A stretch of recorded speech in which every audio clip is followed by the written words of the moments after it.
Welcome to the Generous Benefits Podcast, where we help employers build people-first benefits that actually move the business forward. I'm your host, Amanda Brummitt. Today, I'm joined by Ariel Bradford and Amanda Boyer, HR experts at Solar Insure. As leaders of a remote-first team, they've implemented practical, repeatable ways to keep culture strong while the business grows. In this conversation, we'll learn specifics about what to measure, what rituals to adopt, and how HR and people leaders can carry culture every day. Let's jump in. Well, Amanda and Ariel, thank you so much both for being here. I have heard so many amazing things from our team about you two. And I've given our guests just a hint of who you are. But before we dive into culture, tell me about yourselves, both personally and professionally. Excellent. Well, thank you for having us, Amanda. A little bit about our company and what we do and who we are. I'm Ariel Bradford. I'm an HR director for Solar Insure. I've been working with the team for about 4.5 years, and we're really passionate about protecting the consumer investment in the industry through warranty and technology solutions. And that's how we elevate our customers. Amanda, what do you think? Yeah, right on track. I'm Amanda. I am tag teaming this tiny but mighty HR department here at Solar Insure. Coming up on 2 years in early of next year. And it's been a wonderful experience so far working directly with Ariel and rest of the team to not only, see the company grow, but then also build out the HR function as well. So super excited to be here today to talk more about such as well. Yeah. And then how did you two find yourselves in HR? Did you go to school for this? Did you get dumped on you? How did it happen? For me personally, I was really interested in going into HR. I worked in a lot of customer service, and I felt that I would have had a much more empowering experience if I think those companies had prioritized uplifting their employees and integrating solutions and fun events for them to get to know each other. So being at the forefront of that, I thought would be an excellent opportunity to make others' work experiences a little bit better on the day-to-day. Yeah. And for me, I started in international recruiting, working for a startup company based in Lisbon, Portugal, focusing on early stage companies post-series A and B funding-wise to find executive top talent for those companies.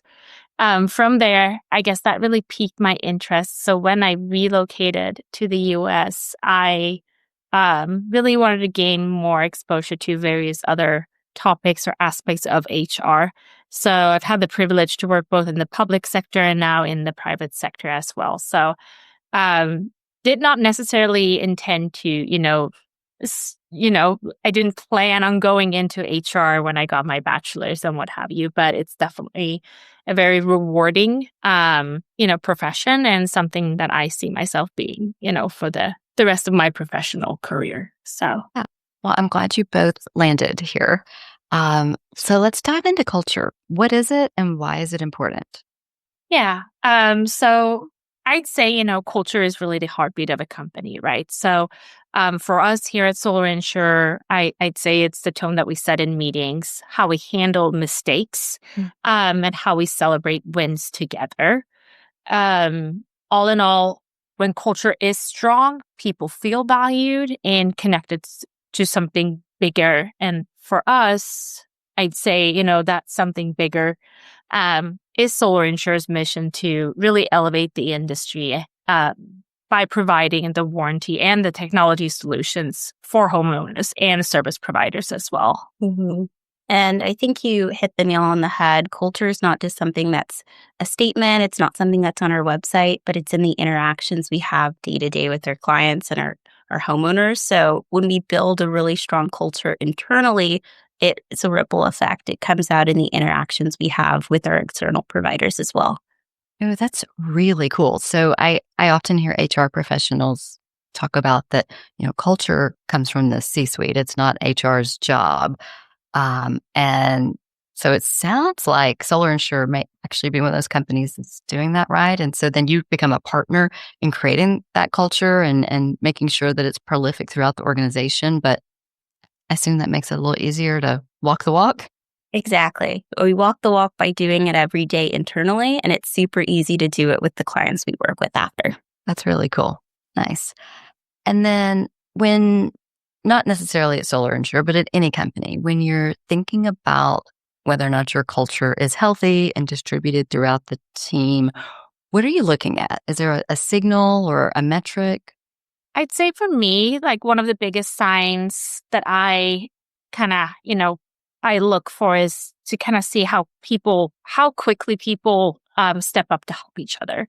You can see that for us at least, in how fast someone answers a question or provides some insight in our Google work chat.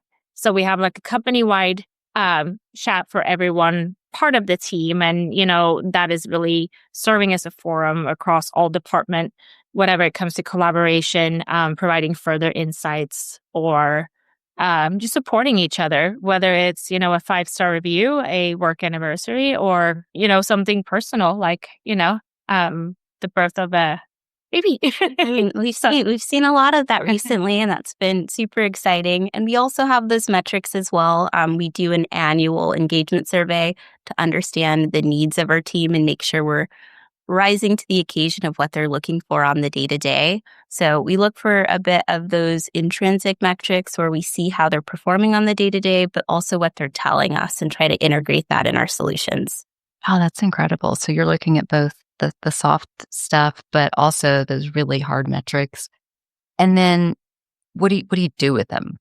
So if say you see people aren't jumping in to help, or all of a sudden nobody cares that it's somebody's birthday, is there something you can do about it?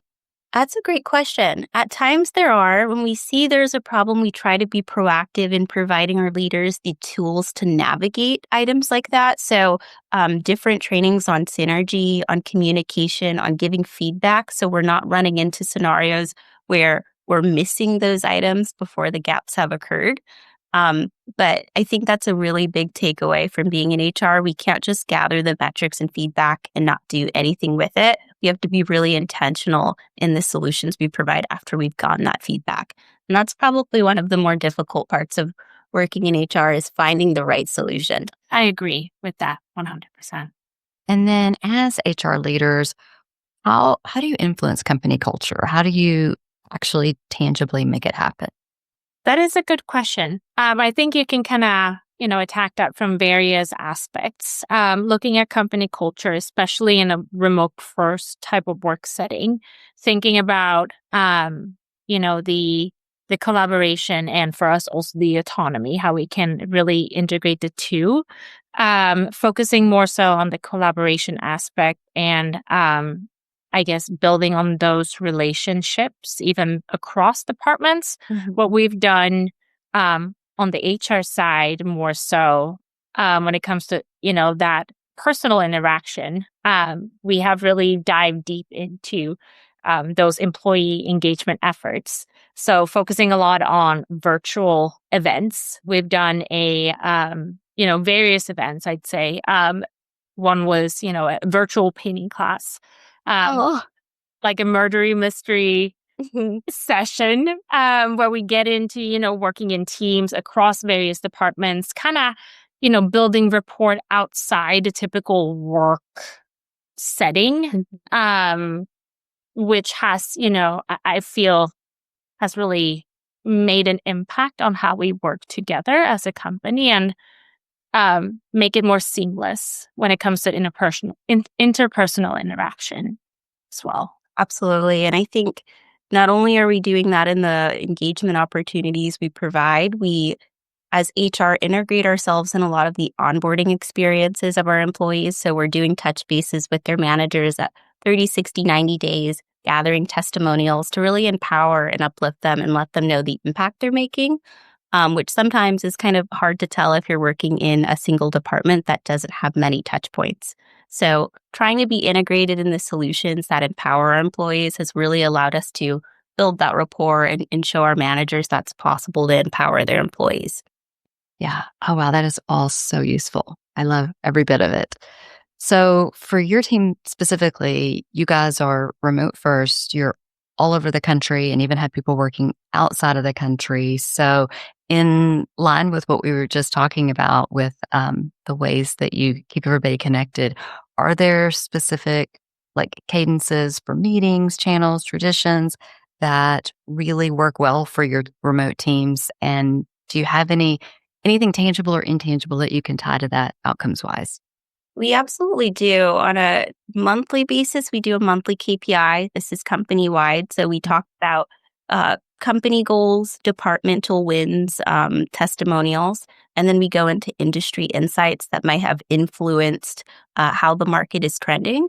But we also take the opportunity at the beginning of the month to spotlight an employee in our employee newsletter. So that's a consistent cadence. We're sending it out once a month. I think something that we just recently rolled out is the quarterly check-ins, not only with our like top people managers, but then also mid-level or people that are actually, in process of stepping into a people manager type of role. So really having those ongoing conversations, no matter if they're based in the US or, in Europe or even further. It doesn't really matter. Is to ensure really, that they are fully in line with, again, what we're trying to achieve currently, but then also being proactive, um, moving forward as well and supporting them and providing them all the resources that they might need um, as they either transition into that people manager role or are currently in one. Um, so um, that, but then also the year-end performance evaluations as well. So really keeping that feedback loop and the communication channel open constantly, whether it's with us, HR, or with their manager/department as well. Yeah. And with your team spread out across time zones, including internationally, how do you do that? Is obviously things like the spotlights are asynchronous, but the company wide meeting, have you figured out that sweet spot of when to offer it? Yeah, we usually try to prioritize a lot of our trainings or company engagement opportunities somewhat in the morning time of PST. So it's the late afternoon for EST. It's usually later in the day for international associates, but it's worked really well when we keep it within that window. Yeah. Okay. And this is totally my own personal question, but you two seem to know a lot. So I'm going to go ahead and ask, what is the etiquette on camera on versus camera off? I have a lot of people that I work with internationally, and they often have the camera off. And I never know if it's because of bandwidth or if it's cultural. And I've never had the guts to ask them. So I'm going to ask you. Yeah, I think I'll answer this on like a department note. For HR, we like to have our cameras off when we're facing any of our associates so we can really, they can see our interactions. We can really form that personal connection and see body language. I think it does vary on the tone that the department manager has set on if they have to have camera on or camera off. But for those meetings where we're really trying to get to a solution quickly, or maybe there's a very complex scenario, it's usually a bit helpful, at least I think, to have the camera on. Absolutely. Especially, and I guess I can speak for myself. I was born and raised in Sweden, so I kind of, I grew up there, then moved to the US, and the cultural differences are many times, it's a new thing, right? So you kind of learn as you go. Something that I can personally say is that, looking at body language will help me, setting the tone in a conversation. If the camera is off, I will go based off, just a voice and, that is helpful, of course, but it's about the overall experience and really learning those tiny aspects that really build on that overall intercultural communication aspect and aligning on those across various time zones and regions as well, because it is important for us to be aligned, I'd say, in our like how we want to run our company culture or what that's going to be.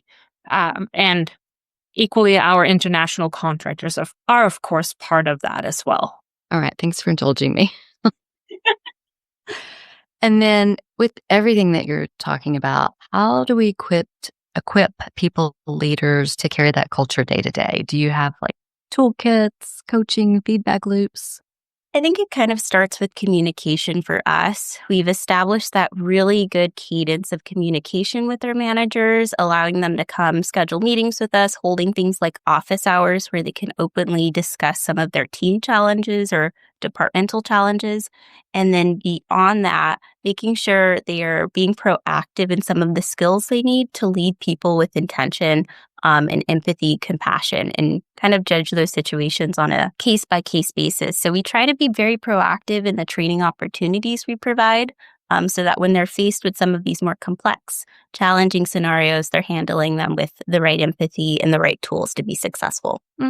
I agree. And I think also as a growing company, we've had a lot of recruitments going on over the past, at least as long as I've been here. Yeah. And it's been super, super exciting to expand our team. With that, we're partnering with various hiring managers across departments. And what we're really, again, are, imperative about is that weekly communication. So not only, or even daily, I'd say we have, from a, I guess, productivity and organizational standpoint, tracking logs where, there's full transparency in terms of the people that we're interviewing, how many we have in our candidate pipeline. We provide interview summaries on the candidates that we do interview and who we move forward. So everything is very open in that sense. And then we have those weekly touch bases as well, where we, come together, talk about, any potential, updates, roadblocks, whatever it might be, to, again, keep that transparency portion, in line with what we want to achieve and, what we want to go next. So All of us love working there. Is your retention higher, would you say, than the rest of your industry? I would say so. I definitely think we have had a lot of success in finding individuals that align with our mission and our core values. And that has led to a lot of our employees having quite a long tenure for the time we've been hiring, which is really rewarding just to see everybody grow in their roles and their positions. yeah, with the success of the company. Yeah. Well, yeah. Yeah. And then, Ariel, when you're talking about like the compassion and empathy training, and Amanda, when you're talking about those tools you're using for transparency and recruitment, are these all things that are you two doing the training? Are the tools homegrown, or do you have any hacks? Is there some place people can go and borrow and get ideas from? We definitely have done a bit of outsourcing of some of the trainings because we do want professionals that have a lot of experience bringing that knowledge to our team. That's helped us stay a little bit more efficient in staying on track with some of our roadmap initiatives, is outsourcing some of that. So we found really good HR companies that do customize trainings to our needs. But I think it could be navigated in various ways. Sometimes we build trainings. We've done that for something like a small initiative, such as performance reviews, like coaching our managers and going into them. But we've equally, I'd say, sourced out a fair amount of that as well. Yeah. Well, you've given us so much incredible insight. Is there anything that you want to add? Anything I should have asked that I didn't? I think the final thing I might add is we're just really fortunate to have like a CEO that empower us to put some of these people policies in place and really drive that culture we're looking for with our leaders that kind of mixes our core values with our mission. So I don't think we'd be in the place we are today as an HR team without that support and empowerment and alignment back from our CEO. That's right. Yeah, I was thinking that several times as you all were talking, that you're obviously an incredible human resources department, but if you're fighting with the senior leadership, then you can't get there. So, yours must be incredible. And I'm sure there are HR people that will hear this and are going to go start looking at your job listings. See if your department's looking to grow. That'd be really exciting. But it's been a lovely opportunity just to grow with the company and even talk about our experiences here. That's a wrap on this episode of the Generous Benefits Podcast. Huge thanks to Ariel Bradford and Amanda Boyer for sharing what actually works with culture across time zones and for giving us playbooks we can use right away.